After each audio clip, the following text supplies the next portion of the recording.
Goeiemôre, ek is Jaco Kreer van Swartvee. Ons is vandag hier so by die Limpopo Beefmasters klapveiling. Saam met my is Pieter John Venter van Vleis Sentraal. Pieter, bietjie 'n moeilike dag gewees. Wat is jou gevoel oor vandag? Ja, Jaco, ek dink waar ons nou tans is in die mark en so aan, dink ek onder omstandighede het dit goed gevaar. Ons het baie goeie diere gehad hierso vandag.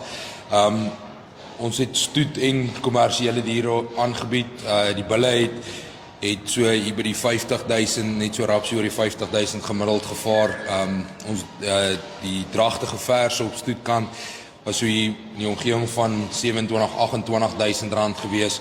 So ja, aan die kommersiële kant het ons gesien 18.000 rand op ons dragtige verse by die kommersieel en so hier in die omgewing van 12.000 rand by die oop verse. So ek dink hier was 'n lekker atmosfeer.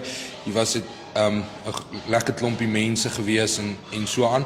So ja, ons is positief en vir die toekoms en ja, alles in alles dink ek was dit 'n lekker veiling. Swartvee se bydrae natuurlik vir vandag was weer eens goed gewees. Mense het aktief deelgeneem en ons is dankbaar daarvoor. Ja, nee, baie dankie Pieter. Tot 'n volgende keer. Dankie Jaco.